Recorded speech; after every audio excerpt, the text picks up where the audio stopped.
Now's the time for a great deal on a new Honda. It's time to drive smarter with high-tech features and excellent reliability. Check out the Honda Civic, Accord, or HR-V. For a limited time, well-qualified buyers can get a 4.99% APR on a 2025 Civic or a 3.99% APR on a 2025 Accord or HR-V.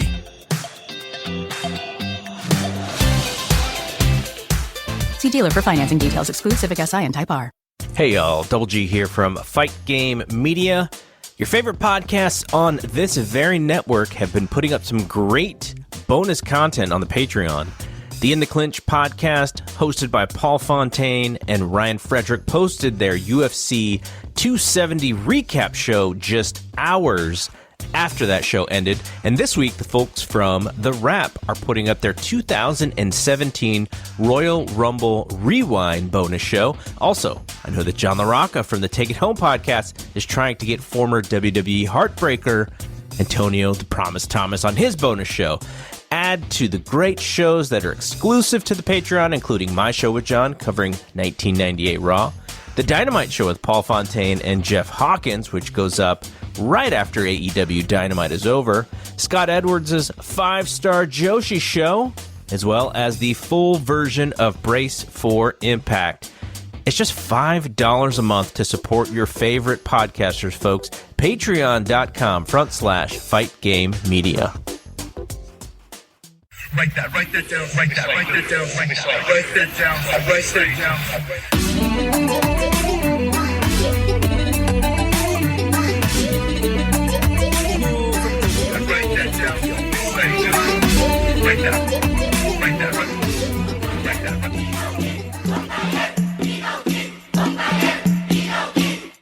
Hi everyone, welcome back to Write That Down. I'm your host, Justin Knipper. I'm editor at FightGameMedia.com, staff writer at F4WOnline.com, WrestlingObserver.com.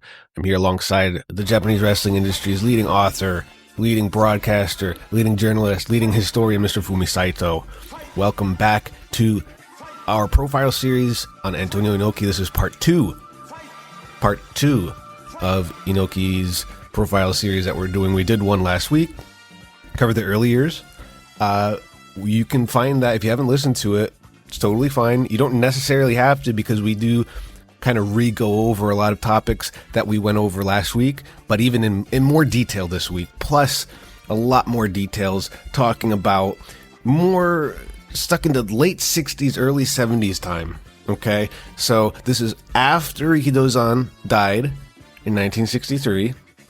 Inoki stayed with JWA for a while. He did leave with Toyo Nobunaga to go to the short-lived Tokyo Pro Wrestling. He came back. He formed a super tag team with Giant Baba. BI Platoon. Baba Inoki Platoon. That was their name. For about 5 years, they ran roughshod in Japan. They beat everybody. We talked a lot about that in those years right before 1972, when Inoki would leave and join, or not join, but really launch New Japan Pro Wrestling with Karl Gotch. On the other hand, after JWA dissolved, Giant Baba, in October of that year, 1972, would start All Japan Pro Wrestling with the Funk Brothers, Terry and Dory Funk. And 1972 is a big year. We talked a lot about that. Lots of different details. We also talked about one of my favorite matches personally, and a historic one-time only match between Inoki and UK's Billy Robinson. Broadway, a very long match. It's on New Japan World. Check it out if you haven't. We talked about the debut of Inoki's Octopus Hold. We talked a lot about comparisons between Inoki and Baba as singles wrestlers after they kind of split up that BI platoon and they went their separate ways. They went very different paths. New Japan functioned like the anti-establishment company, the outlaw company. No mud, just outlaw part. Outlaw company to Baba's NWA world stage hookup that he had with All Japan.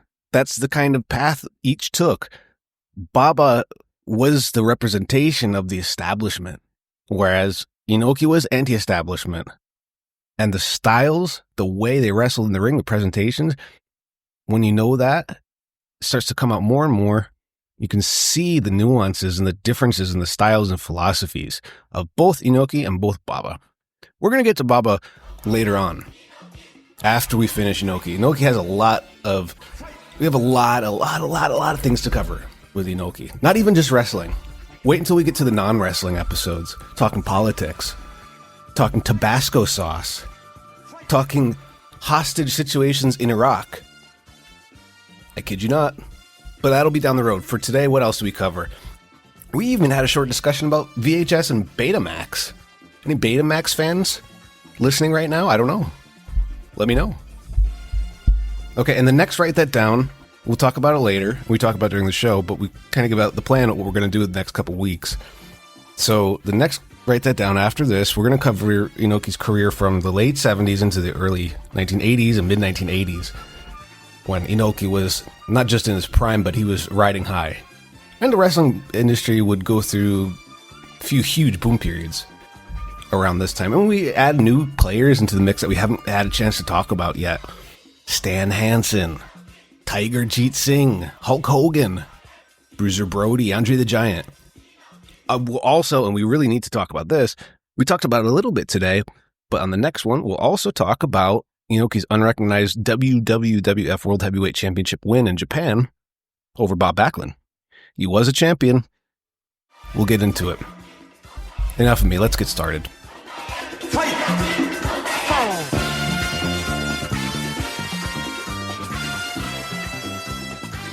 second part, we have to go back to JWA era a little bit, because when we talked about Inoki, right? First 4 years, 1960 to end of 1963 until Rikidozan dies. Those 4 years, Inoki served as like a first match guy, second match guy, and also living in Rikidozan's home and taking care of him like domestic, you know, and also washing his bag and carrying his bag. And Rikidozan was was treating Inoki like a total disciple. Whereas Giant Baba was a golden rookie from the day one, former baseball player, star player at it, and also Japanese person being 2 meters tall, and they were built. The Giant Baba was always built anywhere from 6'8", 6'9", or sometimes they're saying like he's 7 feet tall, right? That's really tall Japanese. Inoki wasn't all that short either. It's like being 17 years old, and he was already about 6'4", 190 centimeters. Big athletic guy. Yep. And he was 17 when he debuted. And so first 4 years he spent with Rikidozan, and going to America was the one-way ticket to become star back then. Well, in a way, kind of same, now too, New Japan wrestlers being sent to abroad for 1 year. You come back with new gimmick, new costume, sometimes new ring name, new finish. You become star, huh? So that system was then, it was always there. And for how Inoki came up, it's just completely the way that both of them came up. With Baba, he was like you said, the establishment. He was the chosen one. He was everything was set for him. Whereas with Inoki, he really had to fight.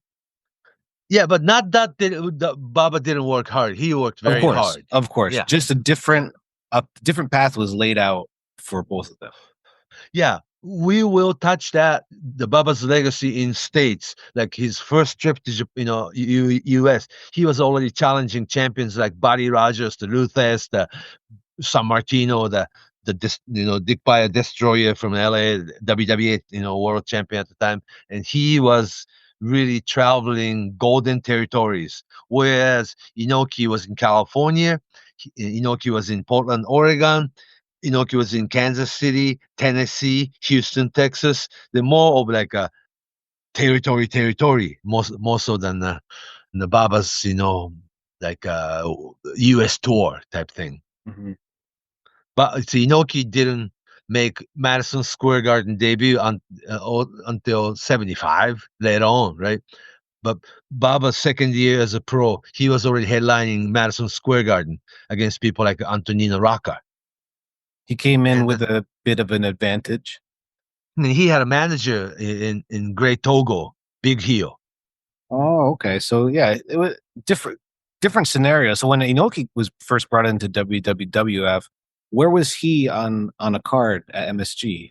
More of a special attraction because he was a guy who had fought Muhammad Ali. Okay, so this had already Yeah. happened by the time he came back. Yeah. Yeah, and then also right after New Japan Pro Wrestling signed the partnership with Vince McMahon Senior's WWF, New Japan wrestlers start making appearance, and Inoki was in a special attraction at like December 1975. So that was a year before Muhammad Ali fight. Then that Inoki against Frank Monty or something. I mean, total enhancement type wrestler. I see. So total special attraction. He was an import to show off from New Japan. And it was but kind of little bit highlighted later, the deal. right? And then a little bit later on, Inoki came in and beat people like Bobby Duncombe or Iron Sheik or winning Battle Royal or stuff like that. Yeah. Mhm. Or going to Poughkeepsie for the TV taping, he beat Nikolai Balkov or somebody like that. Wasn't But Inoki- Strong Kobayashi going to WWF at the time too? little bit before that, but the partnership was already signed, and Strong Kobayashi was sent to America to be part of the Madison Square Garden in between Inoki feud. Strong Kobayashi, yes, big rival of Antonio Inoki in early 70s. When Kobayashi quit IWE, he challenged Antonio Inoki in March of 1974 and had a historical match. 90-minute time limit match. We'll talk about that today, a little bit later on. Then he was sent to America for a 9-month period, and he came back to the New Japan ring in December of the same year, 1974, and had the second encounter, Inoki against Kobayashi, the part 2. So in the meantime, for 9-month period, Kobayashi was touring WWE territory. Yeah, as a heel, But at the time, he challenged champions like the Bruno Sammartino and had a single match against Pedro Morales at Madison Square Garden. And he made a tag team with Kobayashi and Killer Kowalski as a tag team. So he was treated pretty top. Yes. Yeah. Huh. And we have to go back to that because if we go back and forth, early 70s to mid 70s into late 70s, that people were confused, And that we also have to touch JWA era of Inoki because in modern history, Giant Baba against Antonio Inoki, King against King single match never happened, right? Right. Yeah, but in reality, between 63 and 64, there were 16 single matches against Baba and Inoki in Japan, all of which was won by Giant Baba. All 16 single matches. Paints a very unique picture of the relationship between the two. Yeah, the rookie year, first 7 matches that the Baba would beat, first match Inoki, kind of easily. And after one trip to States, he came back to Japan. Giant Baba came back to Japan spring of 1963 and stayed 6 months or so until his second trip back to the States. That Giant Baba was already established number 2 wrestler right behind Rikidozan, and Inoki was still talented but young guy still, right?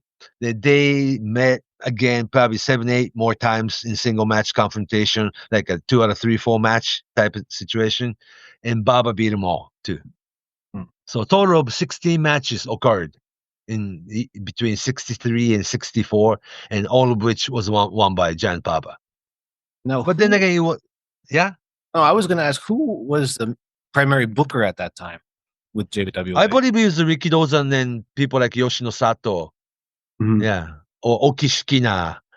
Or Did Toyonobori start doing any of that before Rikidozan passed away? I believe Toyonobori was in-ring wrestler more so than booker. I see. Yeah, I believe, it was either Rikidozan, Okishikina. Whenever Great Togo came in, Great Togo did a little bit. So yeah, it was, but it was like such a closed door business, and people didn't know the title Booker then. So, who was doing it? It was complete kayfabe era that nobody knows. wow. But I'd say Rikidozan because Yeah. he was a one man guy, Right. Kind of superstar what in the ring, Inoki producer. became. Hmm. Yeah, yeah, the producer, director, and the reading law, read roll, and everything else, everything in between. So Rikidozan was it. I'm pretty sure. Okay. So And also Inoki was promised that the next guy to go to America gotta be you, right? And say Inoki, well, Inoki's so excited. Okay, finally I'm going to America and come back as a star. Oh, great, right? Then all of a sudden, December of '63, Baba dies. I mean, Rikidozan dies. Mhm. But it was Taiyo Nobori who gave Inoki opportunity. Let's go to America. Then Taiyo Nobori took him to Hawaii first. And very first match in Hawaii, March of '64, I believe, was Inoki, young, 20-year-old Inoki against Curtis Arakea. From Hawaii. Yeah, King Curtis, right? Mhm. Later on, yeah. And well, King Curtis Arakea was still active wrestler then. Then Inoki flew himself out to California and met up with Mr. Moto, Charlie Iwamoto. Mr. Moto was also a, stereotypical Japanese post-war heel type wrestler, and also was a booking agent for Japan after Great Togo. See, right after Rikidozan died, that the JWA company tried to cut ties with Great Togo because Great Togo was asking for a big percentage of everything, right? So the company decided to cut ties with Great Togo and choose Mr. Moto instead. Yeah. And he was the booking agent for all the American wrestlers coming from America to Japan all the way till like 71. Yeah. Mr. Moto. Mr. Moto.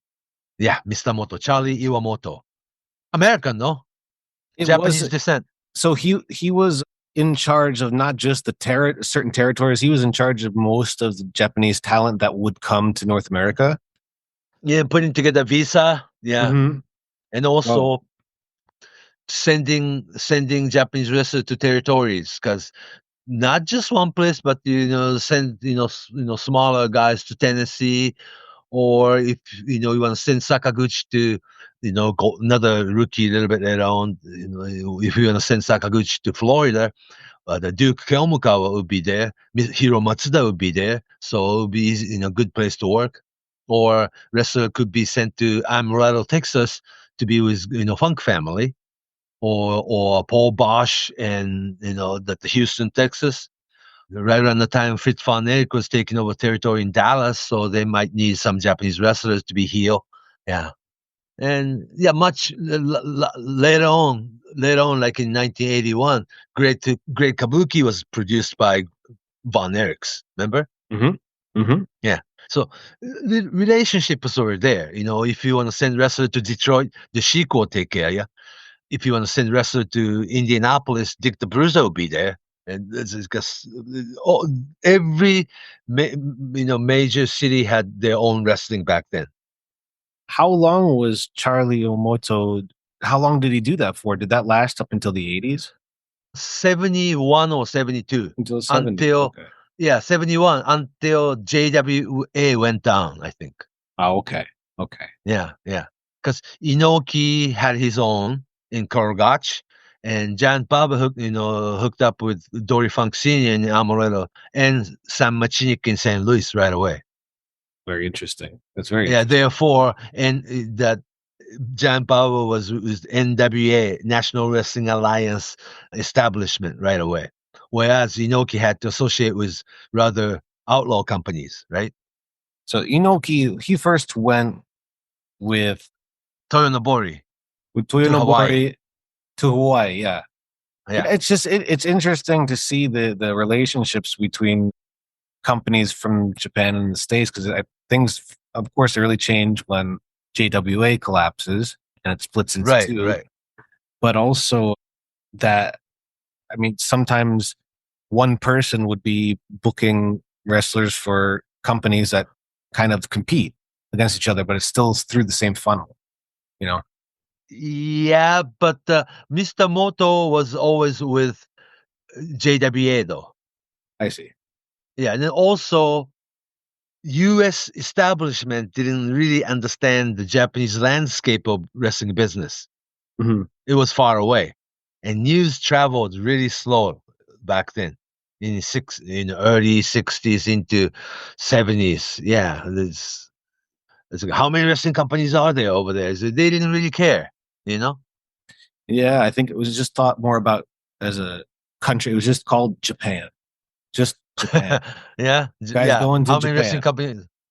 Yeah, because even during Rikidozan's dominant era, there were more than one wrestling company. You know, like Toshio Yamaguchi's All Japan Pro Wrestling from Osaka, which is different from Giant Baba's All Japan, and Kimura, Judo's Kimura, Masahiko Kimura's International Wrestling done in out of Kumamoto, and there's like a couple, three different wrestling companies out of Osaka, and there are quite a few, but eventually Rikidozan's Japan Pro Wrestling conquered them all. Yeah. Kind of like WWE in North America. Yeah, and in different era though. Different era, different context, but the basic idea. Yeah, but Rikidozan's company was the only one with network budget. Yeah. So you always need television. that's one interesting thing about Japanese pro wrestling is that even since the early days, it always been associated with television, pretty strongly associated with television from its origin. I mean, Yeah, of course, 'cause there were shows before, but yeah, not wrestling company didn't survive from just selling tickets, Mhm. ticket sales. It was always network budget. And not just network budget but the beginning of television was beginning of wrestling. Wrestling made television popular. Television made Rikidozan popular. They helped each other. And Rikidozan was Mr. Television in 54. Yeah, that much like your Gorgeous George was beginning of television era, beginning of Gorgeous George era in America. Mm. Wrestling was always big television show, and not every household had television sets, and it was a Rikidozan night to gather up in your neighborhood restaurant and watch wrestling. Or go to ramen house or a small bar in your neighborhood that they have big television. People gather and watch Rikidozan. So that was a television night. The television night meant Rikidozan night. I've even seen old pictures of people crowding around the electronics store using yeah, in the window. Yeah, in the window, the window televisions for display. Mm-hmm. Catching the match. Always, then for some reason they'll be watching wrestling. Yeah, and that's why the Sharp Brothers was like, when you think about American, that's like Sharp Brothers. Mike Sharp and Ben Sharp, but actually in all reality, they were from Canada. Isn't that interesting? Mm-hmm. That's a big part of pro wrestling, I think. Mm-hmm. Ethnic. But in 1954, Japanese people didn't know the difference between American and Canadians. All big white gaijins, right? That's right. Yeah. It was And also, easier when there were gimmicks or characters, right? Right, they're just big white gaijins. Yeah, I mean, a gaijin is a term that they don't even use in television anymore. It's like, the term from decades ago, It's but outdated. we just use that word, a little bit for that occasion, I guess. We're not going to use that word again in our program. Okay.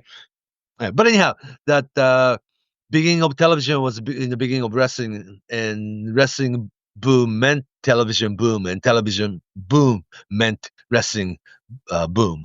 And with that, and Rikidozan became national hero and a television hero. And his Rikidozan era only lasted all of 10 years. That's right. Yeah. Seems such a lot a longer. short time, but what an impact. And Inoki was there as a 17-year-old. Inoki was discovered by Rikidozan in Brazil, and he was being introduced as a tomorrow's wrestling hero. And this guy was born in Brazil. fantasy right there, right? Mm-hmm.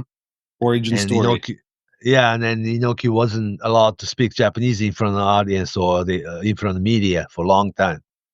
And his junior high friend discovered him. It's like, hey, Inoki, right? And you're not supposed to talk. Yeah. But he was so talented, and also he was lucky enough to be seconding primetime Rikidozan that he witnessed all Luthes match, Freddie Blassie match, Dick Hutton match, whatnot, and all the Destroyer. Yeah, Destroyer, of course, Sky High Lee, young Don Leo Jonathan, young Bobo Brazil, all these wrestlers challenge young Haystacks Calhoun, and you Johnny have Powers. no, that's Oh, that's in later the on. 70s. That's excuse me. Right, That's right. too early. So we're Too still early, yeah. back in the mid 60s, late 60s. Right, but Inoki was there as a young guy, and he was like very ambitious, right? Hmm. And bitter that that Baba Inoki being introduced the very same day and had a debut match, 1960s September 30th. The Baba went over on Katsurahama, but the Inoki was beaten by Oki Kintaro. That it was 2 golden rookie, but it was going to be original 4 pillars. Baba Inoki and Yukio Suzuki and Kintaro Oki. Those 4 were golden rookies. Kintaro Oki too, even though he was Korean wrestler, right? And believe it or not, Japan and South Korea did not have diplomacy then yet. Mm-hmm. There was still Kintaro war, Oki, right? and that the formal diplomacy the 2 countries wouldn't speak to each other until mid 60s. Okay, but Kintaro Oki, that's Japanese name for him, but his real name Kim Il. That he got on the boat, industrial boat. Then he was actually a illegal, alien immigrant, and he was arrested in Yokohama. Then he wrote a letter to Rikidozan that he wanted to be a wrestler, and of all people, the ruling party LDP, that the Liberal Democrat Party. Rikidozan always had political connection that get him out of jail and put him in dojo system, and he became legal, and Kimoyo debuted. Yeah, What a story! what a story. So he We're was going to be talk about him too someday. Yeah, because much later on, Inoki against Kintaro Oki, big single match. Giant Baba against Kintaro Oki, big single match. Big tag team program, Giant Baba and Jumbo Tsuru against Kintaro Oki and Kim Doc. Wow. 70s biggest tag team in the feud, and Kintaro Oki against Abdul the Butcher, who is the greatest, who has the greatest headbutts in the world type thing. And there was a big program. Anyhow, it was going to be 4 pillars: Baba Inoki and Yukio Suzuki, Mammoth Suzuki, and Kintaro Oki. But Yukio Suzuki quite didn't make it as a star, and Kintaro Oki was on his own, and Baba Inoki became too big, huge superstar. Then you start your own company, and Kintaro Oki was the only one left, the last one to stay with JWA when the company went down. But he went back to South Korea and became his version of Rikidozan in his back home country.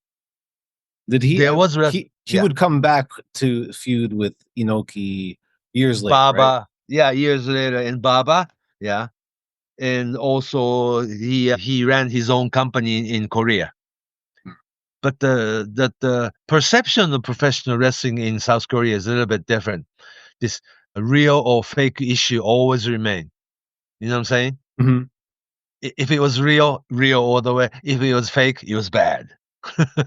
Right. But yeah, and then Kintaro Oki was the only one to carry, but he was real kind of thing. I see. Like a Brock Lesnar kind of wrestler. Yeah, and then also he was big enough star that issue didn't really make any difference. Yeah. Was Rikidozan received like that too in Korea? There was Rikidozan was born in northern part of the Korean peninsula, when there was no South Korea or North Korea. The entire peninsula was Japanese colony then, back in 1920s. Mm-hmm. So North Korean people think Rikidozan is their own star, and South Korean people think Rikidozan was their own star, native. So the argument's still there. Yeah. Countries fighting over the wrestlers, huh? Or the image of it. Yeah. Hmm. Yeah. Who made big star in Japan? And Yeah. that's how much they represented. That's how much the kind of cultural weight they carried. Yeah, I think, yeah. So, but that's too big of an issue to just wrap up in 2 minutes here. That's right. You know? We're just glossing over. We're going to have to do that because there's so many situations like that in Inoki's career, not just now, but And even crossing over, not just in ring, what happened things or storylines or who his rivals were, but so involved in different aspects of culture. politics, Don't you think? That too, yeah. entertainment. That's not wrestling. Yeah, and the media. You know, the reason Inoki and Baba each became such a big icon was that Inoki had a Channel 10 TV Asahi is backing, and Baba always had Channel 4 Nippon TV NTV's backing in their budget. So they went separate way with reasons. Yeah. And Each just like network wanted to Rikidozan, have their own. Yeah, Rikidozan owned the franchise, and eventually he was going to go separate way. And and when Rikidozan died untimely death, that company was going to split one way or another sooner or later. And the four guys who took over Rikidozan's JWA, Taiyo Nobori, Yoshino Sato, Kokichi Endo, and Michiaki Yoshimura, they didn't quite have the clue, right? Yeah. But then again, wrestling was such a big business that the cash flow made them crazy, and eventually that Inoki wanted to clean up the company in 1971, and instead Inoki was fired, and Baba wanted to clean up the company's account, that to make it clear, like a glass ceiling, that he ended up quitting old company, and NTV Channel 4 wanted to back Baba instead of old dudes, and their original JWA goes down, I think. But for Inoki's, yeah, go ahead. I'm thinking, just on what we just talked about a little earlier about Rikidozan, talking about Rikidozan with evolving with television. When we see what happens with Inoki and Baba when they split after Rikidozan passes, we also see this. There it's was more a complex, but it's still the evolution of technology and television. But they did not open New Japan right away. You see, each Inoki and Baba opened their New Japan, own company, New Japan and Old Japan, in 1972. There was like an 8-9 year period that old JWA existed after Rikidozan. That's right. Yeah, upon Inoki's return from the States, he spent 2 years in America, 1964 and 1965, and he was going to come back to JWA for 8th annual World League tournament in 1966. But instead, Toya Nobori was waiting for Inoki in Hawaii and talk him into opening up a new company with him, which was Tokyo Pro Wrestling. So Inoki overnight conversation. All right, I'm not going back to JWA, and we're gonna start the Tokyo Pro Wrestling. And 23-year-old Inoki became superstar and promoter when he was 23, and opened up his very first outlaw company called Tokyo Pro Wrestling, and operated for only 1 year. And that went down without television. But there's a historical match in 1966, Tokyo Pro Wrestling. The Johnny Valentine was brought in as a U.S. heavyweight champion. I don't know the origin of this version of U.S. heavyweight title, but they explained it that in Chicago, and there was U.S. heavyweight titles, right? In Marigold Garden in Chicago, that Dumont Network, now defunct, television network out of Chicago. There was a TV era in Chicago, and the main title was U.S. United States heavyweight title. held by people like young Vern Gagne, it was a big television company owned by Fred Kola. That's sort of like a split of NWA at the time. But Johnny Valentine was brought in as U.S. heavyweight champion. Inoki challenged Valentine and beat him and became U.S. champion in Japan in 1966. But the Tokyo Pro Wrestling only lasted all of 6 months. They were going to have 40 consecutive day tour and only ran 15 shows before they went down. And Inoki and Taiyo Nobori even had falling out. And then the politician came in and brought Inoki back to JWA the following year, 1967. So 1967, 68, 69, 70, and 71. So between 67 and 71, 5-year period when Inoki and Baba were together in same ring as a tag team. That's my happy days. I mean, I was a little kid, that international tag team champion, Baba and Inoki. It's called BI combination or BI platoon. BI, so it's Baba and Inoki. So clearly Baba is the superior. The Inoki is like a little bit below, right? Mhm. But people love underdogs better than your champion sometimes. Sometimes, especially if one is from a specific hometown and one is from far away, home versus visitor dynamic. Yeah, and then also, see, Rikidozan's main title was international singles, international heavyweight title. And after the tournament, Baba inherited the heavyweight title. And between 1965 to all the way to 72, Baba was holding the single version of international heavyweight title as the main guy for JWA. And Inoki only had international tag team champion and Asian tag team title until like 71, until they made him a UN champion. Yeah, Inoki didn't have singles title for quite a long time, but he was mainly Baba's partner. Mhm. And he moves better than Baba. So in the back of like my head, back of my mind, or all the kids watching television in late 60s into early 70s, Inoki clearly was a better wrestler than Baba, but the Baba was always like rank above him. And it was like sooner or later it was going to be Baba against Inoki, which never happened. Yeah.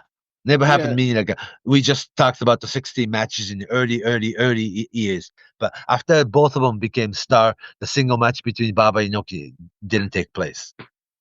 It just seems clear that to me that it feels like Baba was presented in a certain way, and Yeah. with what was it, the North American belt, right? That was the belt with the eagle. No, on it? UN. Yeah, like the part of the Triple Crown today. Did that was that the belt that had the big eagle on it? The NWF belt? That NWF belt doesn't come in play until New Japan era. Okay. Yeah. We're still talking about JWA 1970 or I'm 71. jumping up a couple years. Right. I'm talking about this a happy 5-year period, 67, 68, 69, 1970, 1971, when Inoki and Baba were together. And we have to go through like a tag team that Inoki, Baba and Inoki beat together, that when they won the international tag team title, Baba and Inoki beat Bill Watt and Tarzan Tyler to become tag team champions. And there was a title defense, Baba Inoki against Crusher Rusalski and Big Bill Miller, the Mad Dog Vachon and Killer Carl Cox, the Brute Bernard and Gene Kaniski, the Scar Murphy and Brute Bernard, the Bruiser and Crusher together, Danny Hodge and Wilbur Snyder together. Sometimes this in 1969, Dory Funk Jr. and Danny Hodge together, then NWA World Champion and then NWA Junior Heavyweight Champion. Dory Funk and Danny Hodge together challenged Baba Inoki, and Baba Inoki beat him. Wow.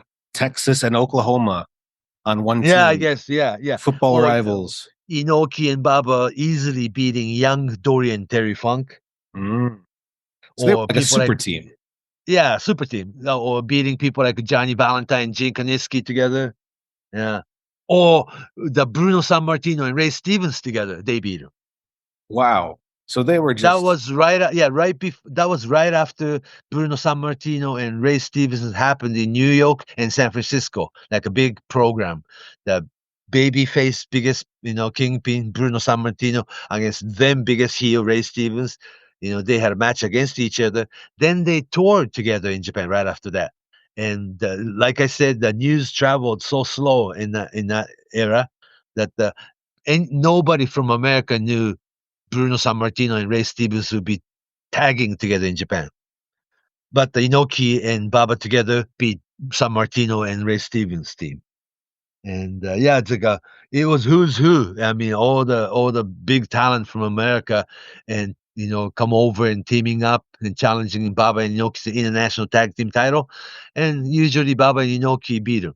Yeah, only a couple of times they got beat was Dictator's Crusher Rusalski program that they they catch the ball that first week of tour. Bruiser and Crusher beat Baba Inoki, but the end of the tour, like 4 weeks later, they get the title back. Same thing happened with Wilbur Snyder and Danny Hodge together. They had like a 5 tag team title match during the one tour, and that was the time Inoki's new finish Octopus was introduced at the fourth match, something like that. So slowly but surely, see, in Japan, they never had this backstage skit.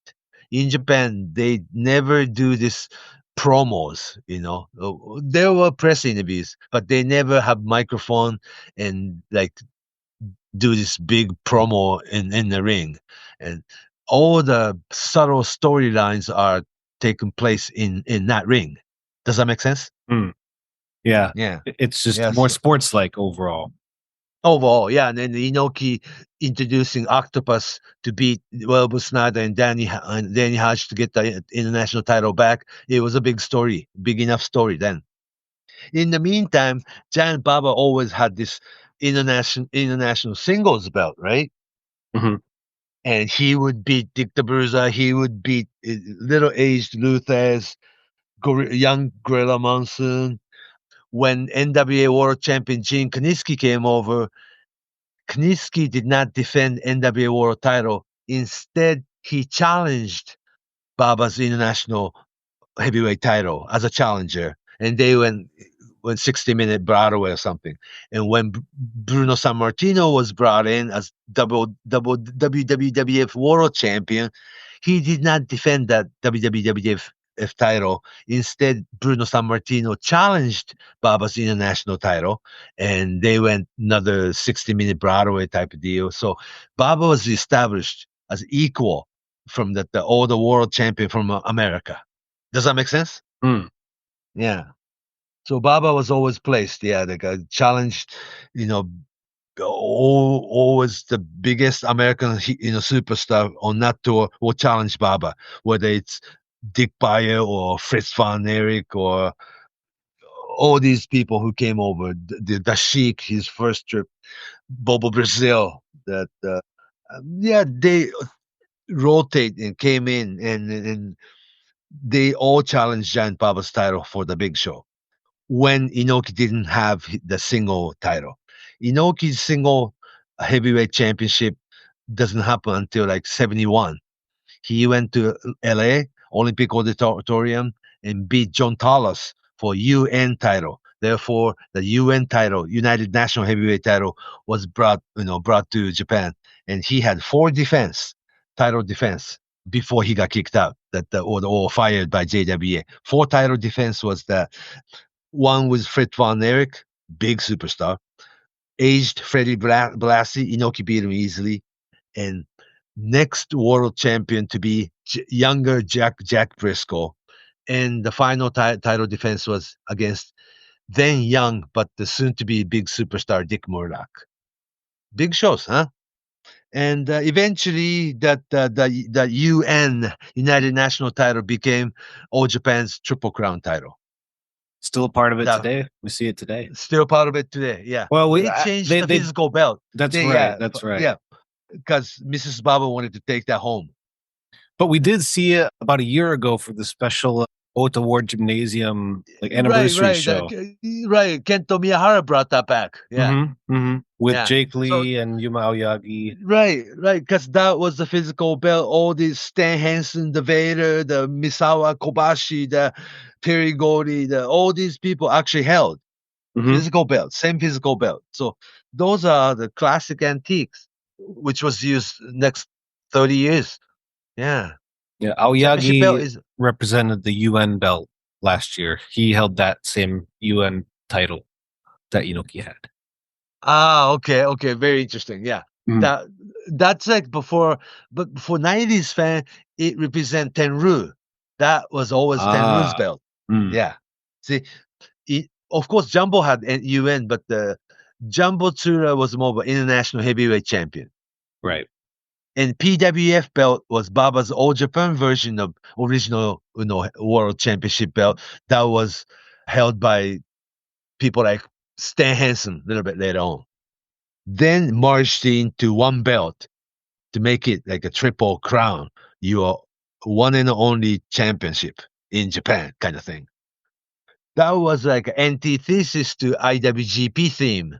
IWGP was created later on for as a anti-establishment for NWA. See, in Japan, National Wrestling Alliance world title, like held by Dory Funk, Jack Brisco, Harley Race. A little bit later on, Ric Flair, of course, and Giant Baba was the only Japanese wrestler to win NWA World Heavyweight title, right? And that philosophy was so big in Japan that Inoki had to create IWGP. This is your undisputed number one title in wrestling world. Does that make sense though? It feels like it's almost a marketing war too. It's Yeah. especially on the Inoki side because it really is about the perception of how the crowd sees what's being presented, right? And Baba always had the advantage of having the Oh, big NWA advantage. Yeah, and having more money and having the TV deals. And Inoki was and the always connection he had to the connection. actual establishment Mhm. that somebody like Sam Machinik from St. Louis, the father of NWA, right? Right. The old Sam Machinik would get on the airplane and actually come to Japan just to shake hand with Giant Baba in that ring. So that's what Inoki was up against. When NWA champion comes over, not just Jack Briscoe or Dory Funk or Harley Race, but usually they'll send people like Pat O'Connor with him. So you get the best of the best from the States. Establishment. The established company, the world stage. Or more like a monopoly feeling to it. Sure. See, Inoki was an outlaw promoter. Only be associated with people like Carl Gotch, great god of wrestling, but he was not promoter. You know what I'm saying? Mm-hmm. Yeah. So Carl Gotch taught all the Japanese wrestlers great wrestling, but he was not the guy to book all the big name superstar from America at the time. It was more of a Dory Funk's role to bring in all the superstars from America into Baba's ring. You name who's who, all the AWA star too, or like a superstar from Atlanta, like Mr. Wrestling, Tim Woods, or at the time Von Erich and his people. Houston, Texas people, San Antonio, Texas people, Amarillo, Texas, of course, and the people from the Sheik's land, Dick Bruiser's land, NWA Florida. They switched affiliate a little bit, but every NWA territory was associated with Giant Baba's All Japan. Therefore, there was the very symbolic tour. I believe it was January of 1974. Giant Baba brought in, like I said, Sam Machinik, the promoter, father of NWA, who worked the tour, then champion Jack Briscoe, former champion Harley Race, and Dory Funk Jr., all on the same tour. On the other hand, Inoki had 600-pound twin Maguire brothers as an attraction. Isn't that interesting? Yeah. When Baba had Harley Race and Jack Brisco and Dory Funk all together with Sam Machinik to come with them as the NWA World Championship Series, and who Inoki and his people had was the Maguire brothers, 600-pound twins. I mean, But it's definitely presented as here's the best of the best, and the outlaw promotion, like you said, is going to offer something different. There was no other choice. All the assets were sucked up. but the reality is though, they beat in All Japan with TV ratings. They drew just as many people with Maguire brothers. So they fed into a different appetite that the crowd was interested in, I guess you could say. Yeah, plus if you understand the significance of Sam Machinik being there and Harley Race, Jack Brisco, and Dory Funk being on the tour, it's for more reading-oriented, magazine reading wrestling fans, huh? Mm-hmm. Like same as baseball fans. You know, you have to keep up with the statistics and stories. Oh yeah, backstage. But for casual TV audience, the 600-pound twin Maguire brothers were just as attractive on television. But you know that what is it? I guess sensibility. That still we see it in Japanese wrestling and Japanese MMA, even up to this Raijin recently. It has that kind of novelty characteristic, and attraction, yeah, or gimmick, Onita exploding. Legitimacy. Yeah, Mm-hmm. It's something that's unique and out of the ordinary. It's kind of spectacular, like circus feeling. Yeah. And then after all, both guys were doing TV shows. How's that? That's right. Different styles, though. Yeah, so I watched both. Of course, I was reading-oriented wrestling fan kid, so I was excited. All the matching up. Baba against Jack Brisco, Young Jumbo against Jack Brisco, Dory against Jack Brisco, Harley Race against Jack Brisco in Japan, Dory against Harley Race in Japan.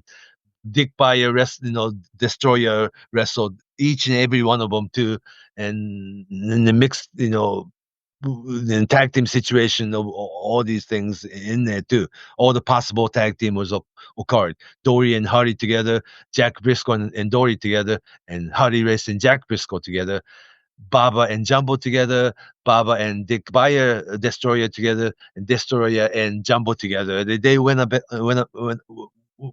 against each other each and every week for 4-week period. Exciting, right? Was Jumbo a rookie around then? Yeah, second-year rookie. Just came back. Yeah, but already was good. He was already good. He was already teaming with Baba, and he kind of had the same treatment. Yeah, and then also he was 6'6", real tall Japanese, and learned quick and worked much like young Terry Funk. Mm-hmm. Yeah. Trained in Amarillo. So, trained in Amarillo. And it was not focused, but the young rookie Stan Hansen was hidden there too. That's interesting, right. Huh? Yeah. But that was All Japan Television. And on Friday night, I watched Inoki against Maguire Twins. Yeah. That's what you chose? Well, I watched everything. IWE, everything. Yeah. So what did you do when you couldn't watch if they were on at the same time? Did you have? Oh, they were not. Oh, they were on different times. Right. Monday night was IWE, channel 12. And Friday night, channel 10. Now it's 5. But TBS Inoki Friday night. And Saturday night, All Japan, channel 4. So I watched 3, different wrestling all 1 week. All prime time. Happy days, huh? Happy days. It was too late. I was already a wrestling fan as a kid. Yeah. But let's rewind a little bit. And there was a time, 5-year period, 1967, 68, 69, 70, 71. Baba and Inoki were together. Baba was slightly above Inoki, but the underdog Inoki was so loved so much by like us kids, like in school. You and I talked about it, in the playground. Kids will try this abdominal stretch or something because it was Inoki's Cobra Twist. Yeah. When Octopus was introduced as a new finish, we did that at the play park too, in playground. Everyone has to try. Yeah. And the Baba's finish was the karate chop and the big boot, size 16 big boot. So Inoki's work was always a lot flashier than Baba's. Right. But for some reason, as a kid watching TV, Baba gets better opponent and Baba beat them all, And the week before that, Inoki get beat, So we scratched the head as a kid, Oh, does that mean Baba's better than Inoki? I like Inoki better, kind of thing. Mm. Every kid thought about that for a long time. And sure enough, as of 1972, yes, Inoki starts his New Japan Pro Wrestling with Korogach, and Baba starts his All Japan Pro Wrestling with the Funks, and therefore 2 different kind of pro wrestling. And the logic then was, though, Inoki's wrestling is real, and Baba's wrestling is more American. Does that make sense? Yeah, the more NWA traditional North American style. And bounce off the rope a lot more, I went back to see Strong Kobayashi passed away December 30th, like 4 weeks ago, right? Mhm. 3 weeks ago. Yeah, very recently. Very recently. So I went back to watch Inoki against Kobayashi match from December 74, like a couple days ago. I watched the entire match. The first time in 40 some years, because I was 7th grade then.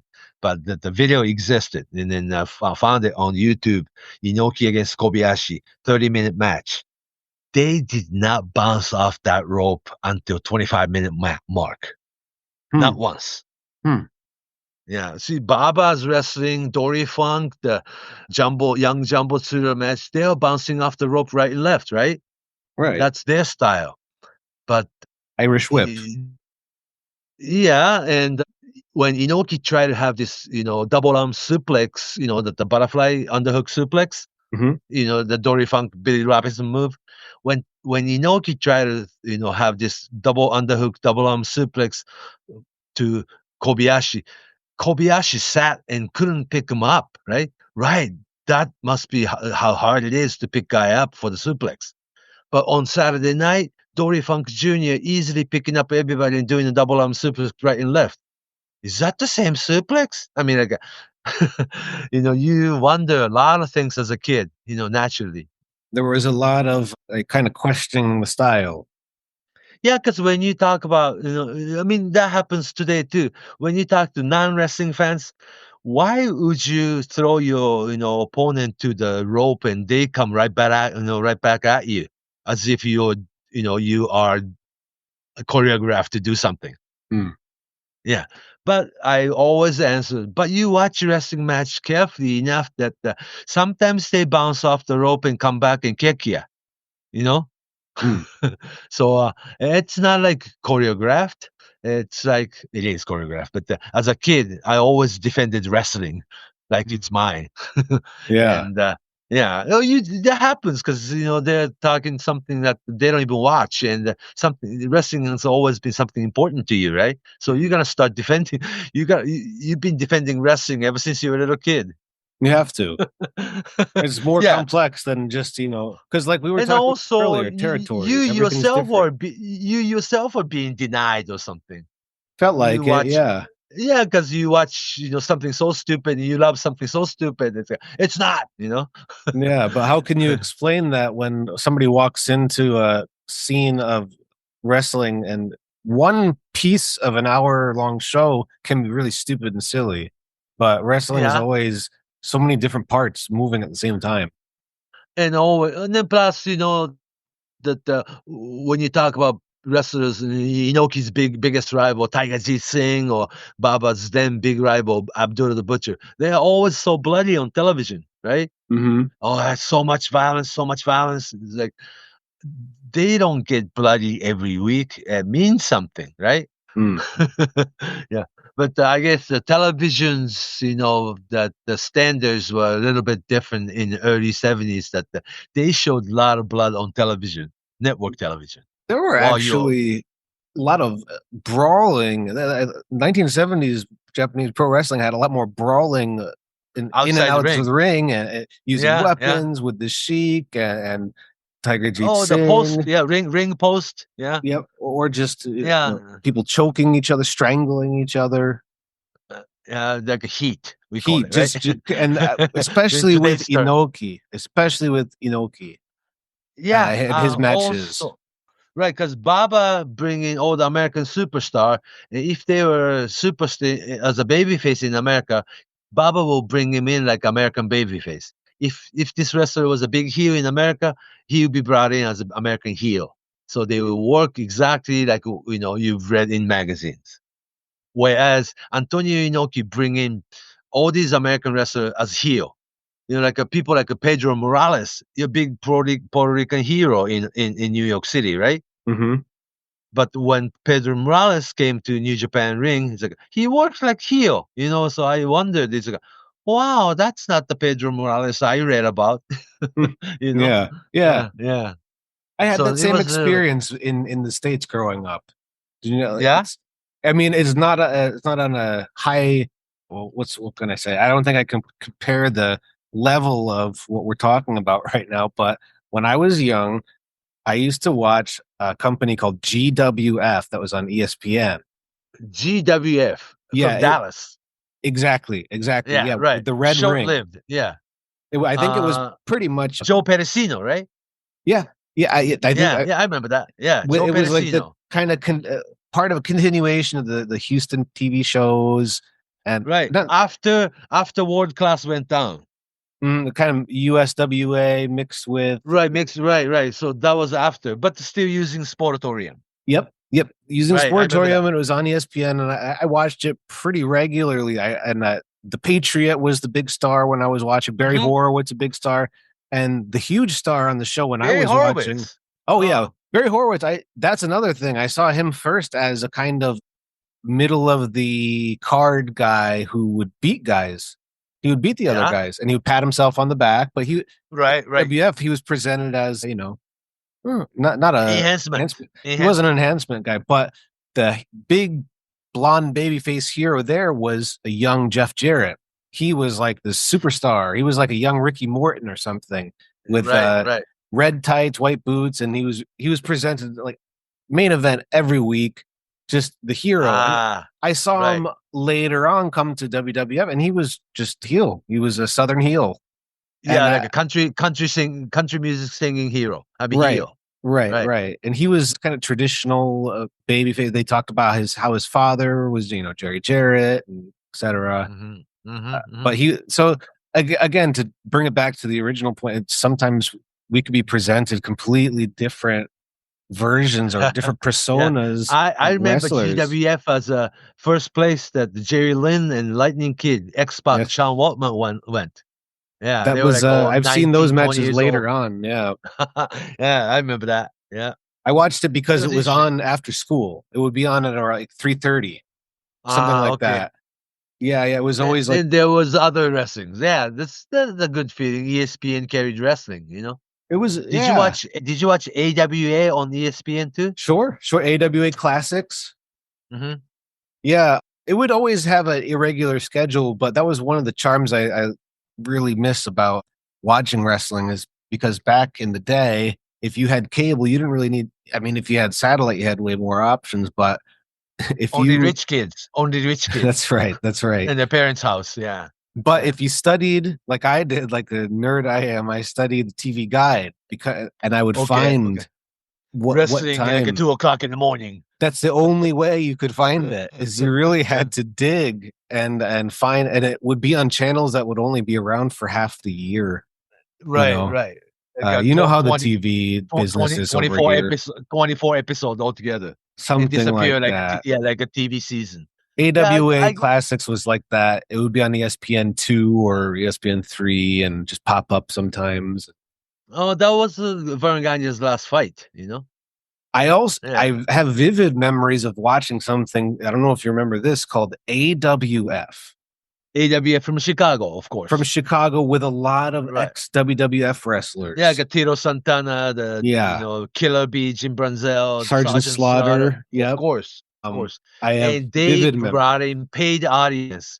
They hired movie extra to be in the ringside to be loud fans. That's a wrong idea, It was more like American Gladiators or something. Yeah, it sounded like it. Yeah, it only lasted a year or season. It's bad. It was bad. Yeah. Yeah, so we have to, I have to consider Japanese fan very lucky because it was network television always from Rikidozan's get-go, right? In Giant Baba era, Inoki era, two different channel, or even the third company, IWE, International Wrestling Entertainment Enterprise. They had their channel 12 TV Tokyo too. So three companies each had network television on prime time, weeknight, weekly night, the school nights. But it was like something that I, religiously watched as a kid. I mean, regular television. Yeah. There's pros and cons, I think, just coming up from comparing it to my background. And one part of me would really love that, that you have, in Japan, you always had steady supply of pro wrestling. Yeah. Because the country, you have to remember, Japan is a country the size of just California. Mhm. And It's TV another has always territory. been big. Yeah. And television has always been big thing. So, and because you grew up in northern New York and you had geographic that the dynamic that you have to watch WWE, right? yes, or I mean, you had to do the legwork, and I kind of liked it a little bit, but what you had to do is you had to go seek out stuff because television wasn't like if you saw something on TV and you didn't record it, that was it. That was the last chance. Right. Like if we were watching a match on Monday Night Raw, even in the '90s, if you didn't videotape record it, I mean that's the last. You may not see it again. Yeah, it's just an image in your mind. So watching and remembering certain images and talking about them the now, video it really that the video deck, that the VHS tape didn't come in play until early 80s for me. I think later in the States, like mid 80s. Oh yeah, my first VCR I bought was like not until like 85. Did you have a Betamax? No, my friends had it. Half the friend had Betamax and half the friend had VHS. Eventually, all became VHS. But some people still keep the beta tape in your basement to this day. They don't know what to do about it. But what does it look like? I've never seen it. Smaller version of VHS, exactly like VHS, but like size smaller. I mean, they don't convert. If you had Betamax at your home, you only use the Betamax tape, and if you had VHS, VCR, you only have that. It's like Blu-ray. Yeah. Right. Now it's Blu-ray or DVD overnight. And then probably people don't even watch DVDs anymore. It's all streaming, or something you find on the internet. And people don't even tape shows anymore these days because you can find it. You can find it somewhere. Yeah, you can find it somewhere. Yeah, but back to this, Inoki era, that Inoki didn't have all the NWA talent or AWA talents. Even AWA people like Nick Bockwinkel, the Blackjack Lanza, the High Flyers, all these guys come to All Japan. See, instead Inoki had Tiger Jeet Singh, Johnny Powers. And sometimes, Korogachi and Luthes make like a rare comeback. But I think around this time, though, and Andre the Giant. Yeah. How about, I think it's around this time, like 74, 75. There was he also brought in Billy Robinson, and he had one match. One of the 75. famous match. Real famous. Very long match. How long was that officially? It was a 60-minute time limit, and 2 out of 3 fall match. The first 4 don't come in until 43-minute mark. Backslide by Billy Robinson, and Inoki got a second second fall with Octopus, and the third fall only 90 seconds left. Then when the third fall starts and they struggle, wrestle, and then 90 second goes, and it was a 60-minute Broadway. Only happened once. What was interesting is, though, 6 months later, Billy Robinson switched side into All Japan in 76. That the Giant Baba had a PWF title defense against Billy Robinson right away, and Baba beat him. So there was a big argument even among strong wrestling fans.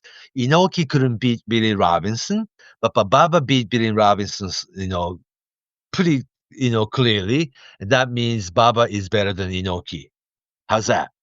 There was a time Inoki had a single match against Ivan Koloff, and there was a time Giant Baba had a single match against Ivan Koloff, which is won by Baba. So there's a handful of guys: Chris Markoff, Dusty Rose, Dick Murdoch. There were quite a few guys that had both had single match against Giant Baba. Or later on, Stan Hansen, of course. Later on, Bruiser Brody. There was Giant Baba against Bruiser Brody. Then there was Bruiser Brody against Inoki. So we had to have a big American superstar to compare who is actually better between Baba and Inoki. That question remained like forever until they were both old, like all the way till like mid 80s. Interesting, huh? Or even among Japanese wrestlers, there was a time like in 85, 86, 87 that the Riki Choshu switched side. There was a single match, Riki Choshu against, Antonio Inoki, and there was Riki Choshu against Jumbo Tsuruta. Giant Baba never had single match against Choshu while Choshu was working for Baba. But there was like a tag team situation. They touched each other a little bit, and Riki Choshu tried to put on his signature Scorpion Deathlock on Giant Baba, but that was only a few minutes of it, and we had to compare with using some other wrestlers in between, in the middle. I mean, the rivalry, is forever, You mean between Inoki and Baba? Baba, right. So who was better as a wrestler? Who was better as a promoter? Who was better as producer? Who was which one was better television? Or after all, who was better man? How's that? It's still a question. It really is, because what happened in the end is Inoki had many more chapters in his life in the end. Yeah, and Baba passed away when he was 61. And It's been about 20 years. 23 years to be exact. 23 years. January 1999, and his memorial is coming up real quick. Yeah. His birthday was yesterday. Yeah, he would have been 84 if he lived. Yeah. Yeah. How old is Inoki right now? About 78, turning 79 next month. Yeah. Pretty old now, huh? Yeah. And yeah, because we've been talking about Inoki, 17, 18-year-old Inoki, or 20-year-old Inoki, 23-year-old Inoki opening up Tokyo Pro Wrestling. But now Inoki, in reality, he's 79-year-old. Yeah, but he's still with us. Yes. And Kazuchika Okada talking about Inoki in that ring, at the Tokyo Dome this year. Wasn't that interesting? Wearing the scarf and the kimono, just like and holding IWGP heavyweight title. Mm-hmm. Yeah. So it's interesting if we study this history and IWG, what IWGP means. Yeah.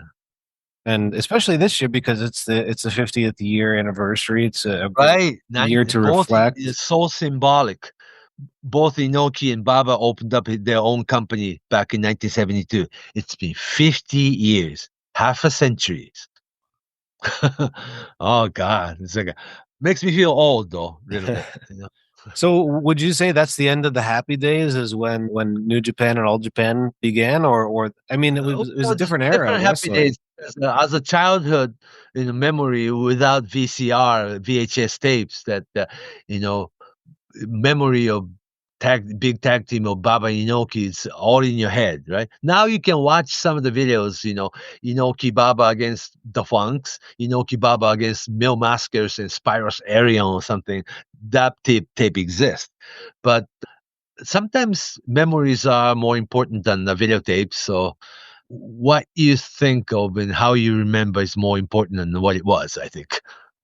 Does that make sense? So do you have any vivid memories of watching Inoki from around this time up close? Did you see him at because I went to watch Inoki against Kobayashi when I was 5th grade. When was the first time that you saw him live? Inoki and Kobayashi? Yeah, I went to JWA when I was like a 3rd grade. Mm-hmm. Who was there?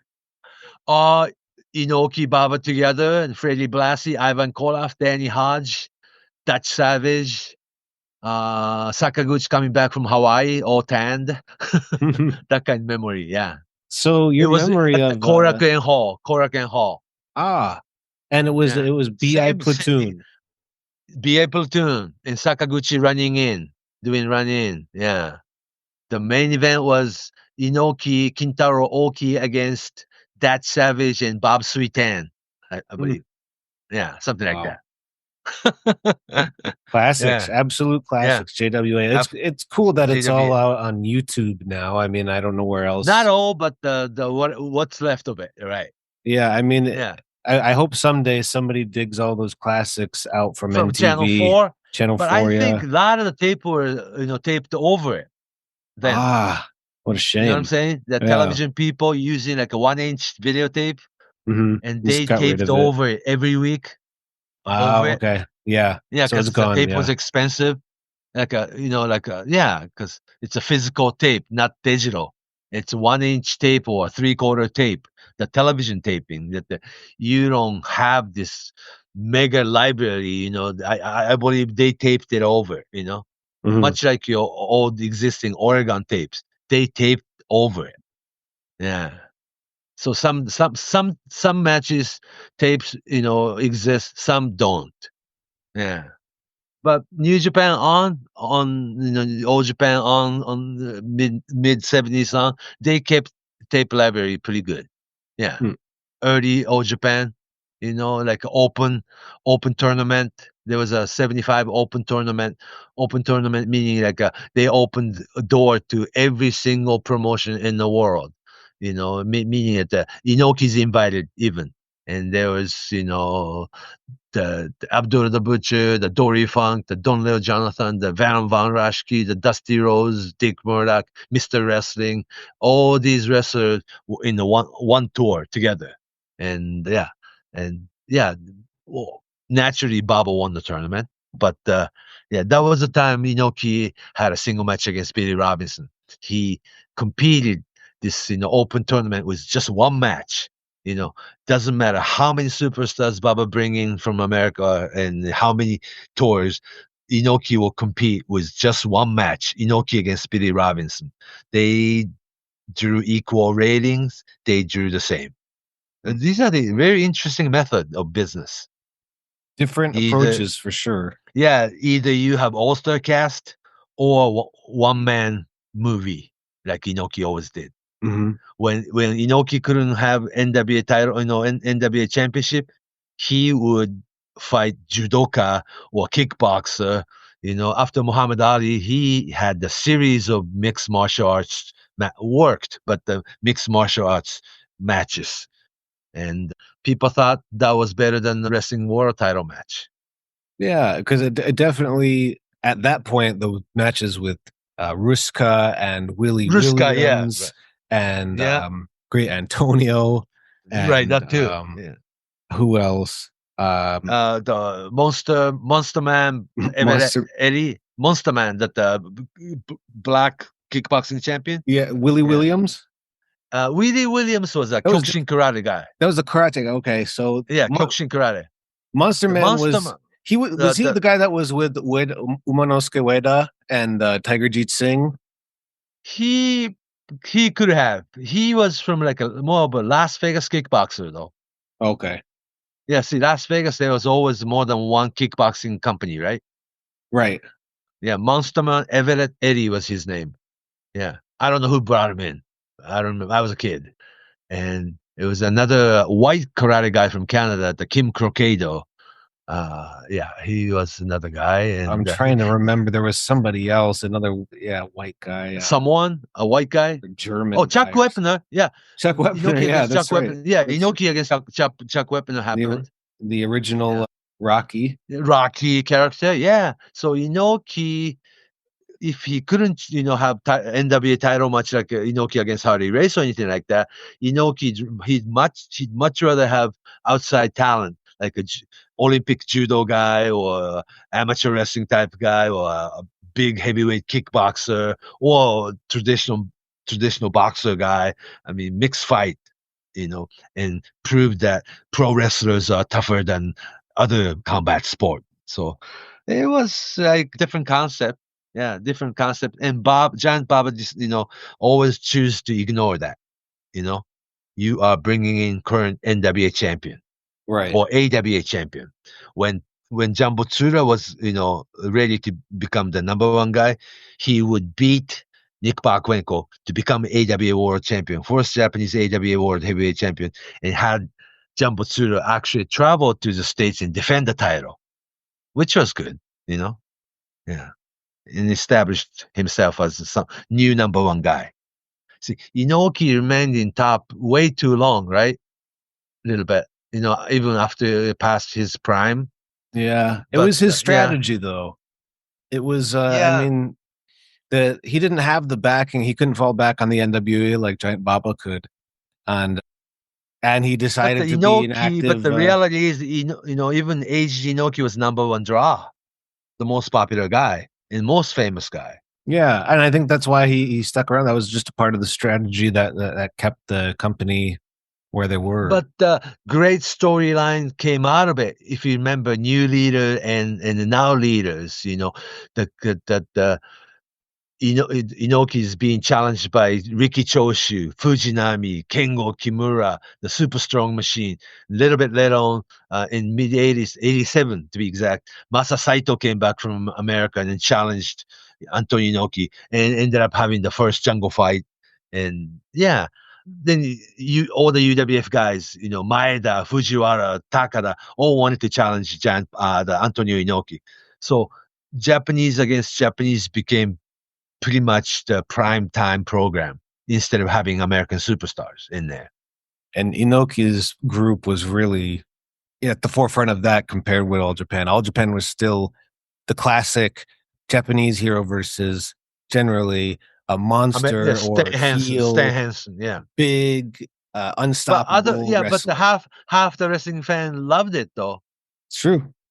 And yeah, I mean, Stan Hansen was there, and then he told me once, the reason you need big bad gaijin in wrestling is that if Japanese against Japanese on top as a main event program, it is not anything different from your social structure in the real world out there.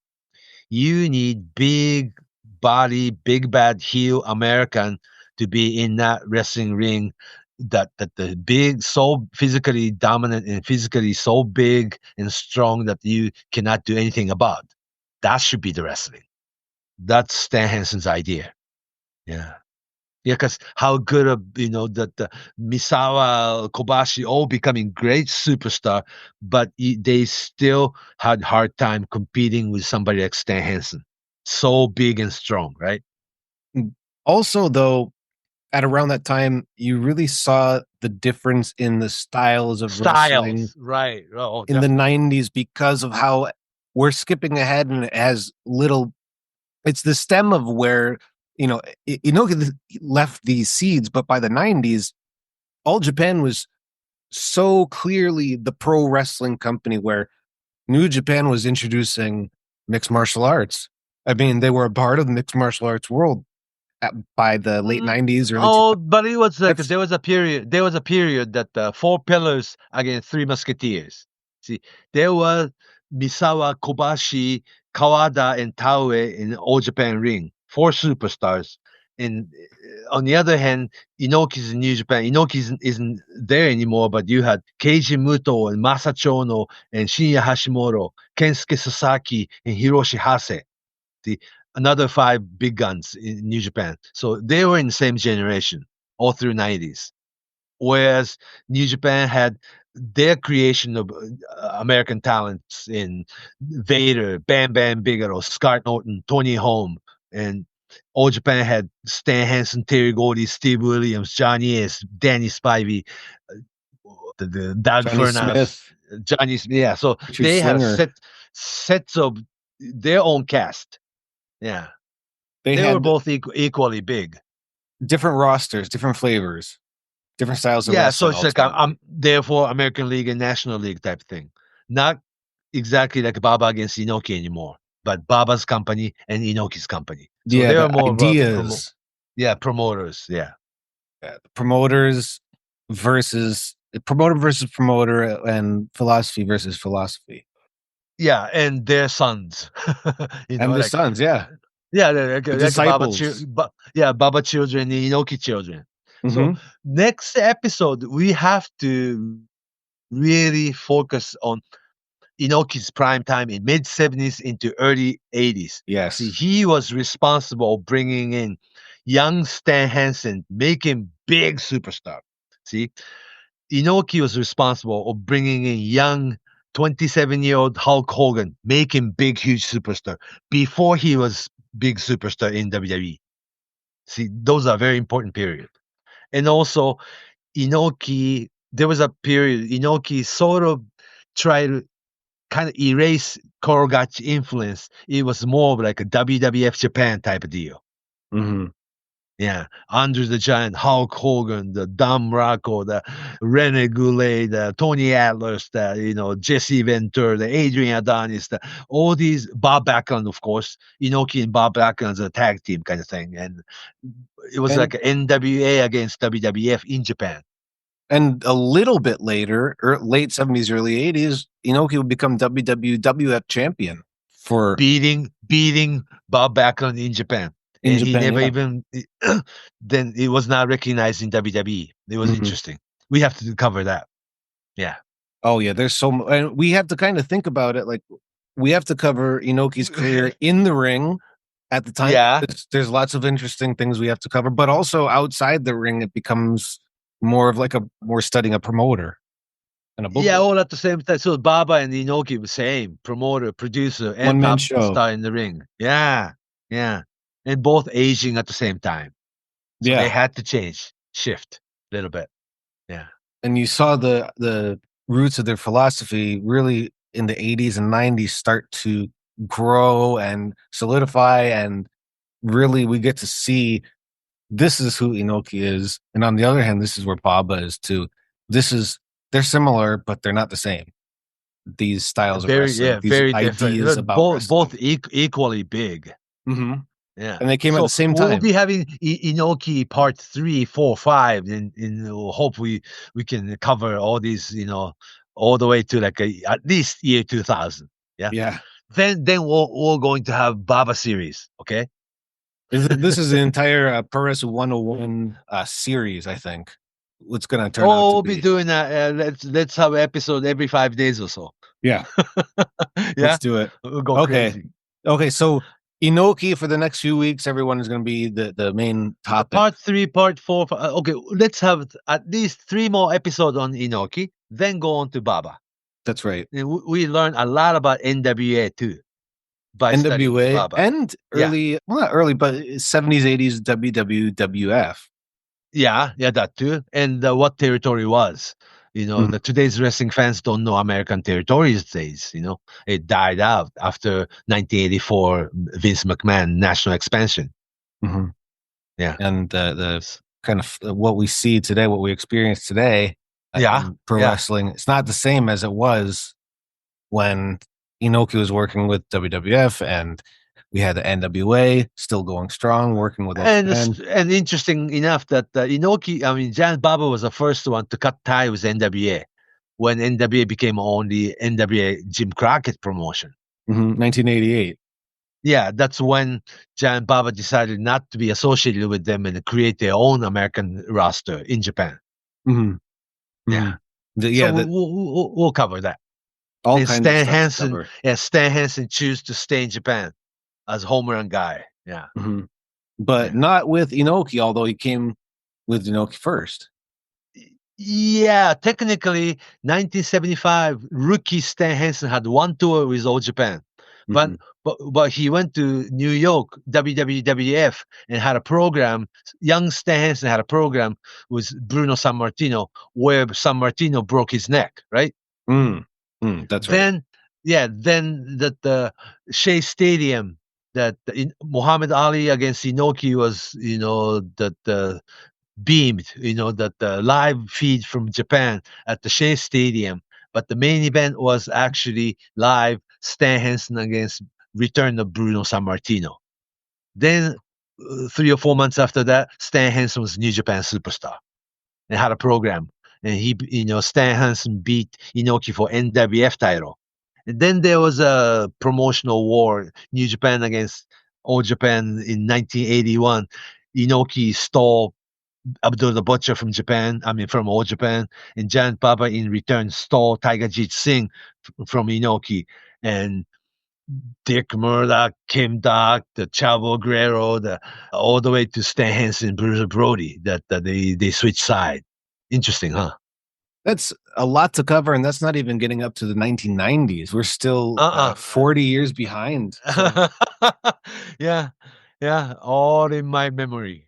All right. Yeah. So, okay. So next time what we're going to do is we're going to come back and we're going to start from the mid 70s after New Japan got into motion, after Inoki he had established himself he's a very, very popular and wrestler. Also NWF was a very important item that he actually won the NWF World Heavyweight Champion from Johnny Powers, which was Ohio company.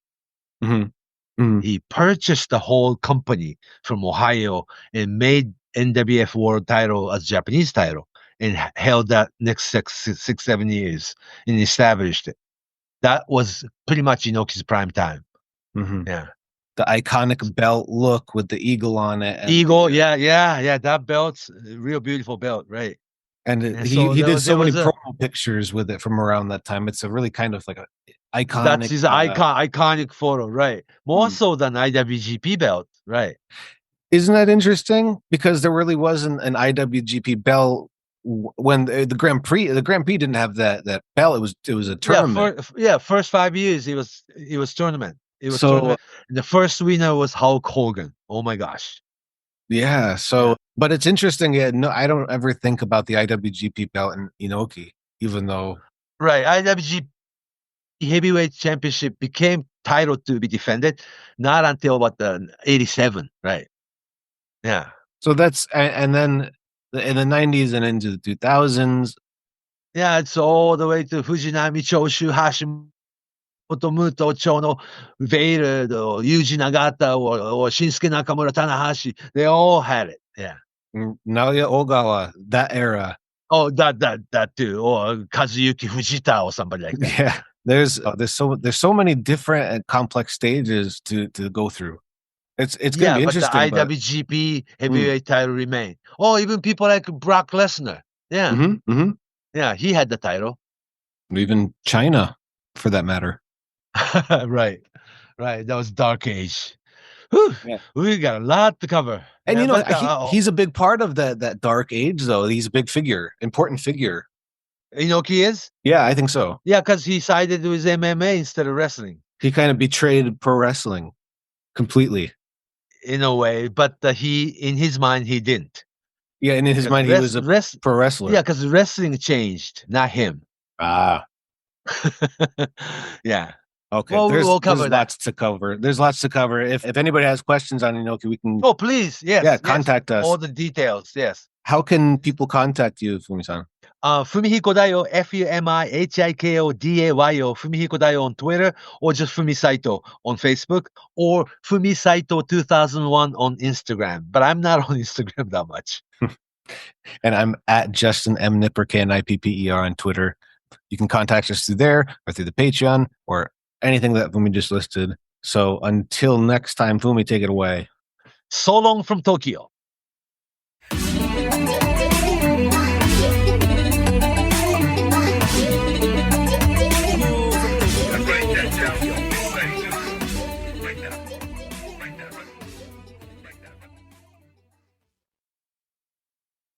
It's called the 340B Hospital Markup Program.